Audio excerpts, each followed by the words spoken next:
এই জায়গায় কেউ হয়েছে পকট মারতে, কেউ হয়েছে জোতা চুরি করতে, কেউ হয়েছে গরু বাছুর দেখতে, কেউ হয়েছে মানুষ কেমন হয়েছে দেখি, আবার কেউ কয়েছে না বড় বড় গরু দেখতে যাবো, উঠ দেখতে যাবো।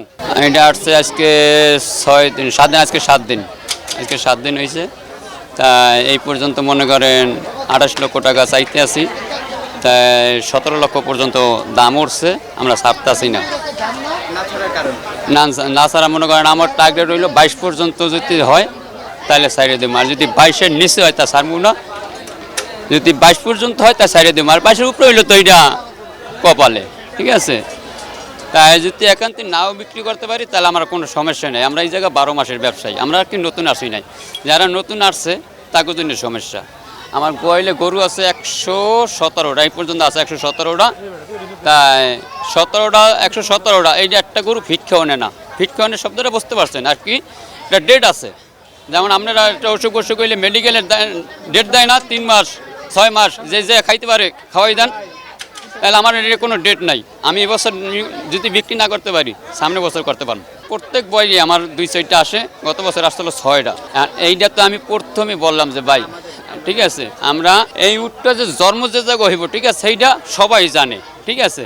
তাহলে ওই যে বাংলাদেশে কেমনে কেমনে আসে আমরা বলতে পারবো না। আমরা আনছি পাকিস্তান থেকে মনে করেন জাহাজে কোনো ডিস্ট্রিক্টে রাখে, এই পর্যন্ত বাংলাদেশ আইয়া পড়ছে না এইটা বড় অবস্থা না, এইটা এই সেই যে আনা হয়েছে, ঠিক আছে। বড় অবস্থায় উঠ আনলে বাংলাদেশে উট তৈরি হইব না, কারণ বাংলাদেশের মাটি ভালো না। কি করতে বুঝতে পারছেন, এইটা সবসময় মহিমিতে থাকে, যতবা ভালো অথবা ঠান্ডা জায়গায়, বুঝতে পারছি, ঠান্ডা জায়গায় আর কি।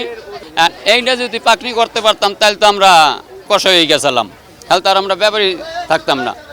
তাহলে আর কি আমরা এইটুকু পাকনি করে দিতে পারি। আমার কথাটা বোঝেন, মনে করেন বাংলাদেশের ভিতরে যে কোনো প্রাণী কিন্তু অনেক প্রাণী থাকে, ঠিক আছে। আর এমন প্রাণী আছে 2-4টা থাকে, ঠিক আছে। তাই পোলাপানি একটু আগ্রহ বেশি থাকবো। যেমন একটা দুম্বা, বেড়া, ছাগল অ্যাভেলেবল মহল্লায় দেখা যাইতে আছে, রোডে দেখা যাইতে আছে। একটা দুম্বা কিন্তু রোডে ঘাটে দেখা যাইতে যায় না, যায়। তারপর যদি হাট বাজারে একটা দুম্বা ওঠে, তাই কিন্তু পোলাপানি আগ্রহ বেশি থাকে যে দুম্বাটা দেখুন। অথবা আমি শুনতে আসি যে দুম্বার পিছনে যে গোষ্ঠটা, এটা বলে কাইটটা খাইলে আবার বলে সাবেক হয়ে যায়, তা আমার দুম্বা দেখতে হইব, এইরকম করেও মনে করেন পোলাপানি আসে। তাহলে সবাই তো আর কিনতে আসে না। এই যে কজন মানুষ আসছে, এই জায়গায় কেউ হয়েছে পকট মারতে, কেউ হয়েছে জোতা চুরি করতে, কেউ হয়েছে গরু বাছুর দেখতে, কেউ হয়েছে মানুষ কেমন হয়েছে দেখি, আবার কেউ কয়েছে না বড় বড় গরু দেখতে যাবো, উঠ দেখতে যাবো।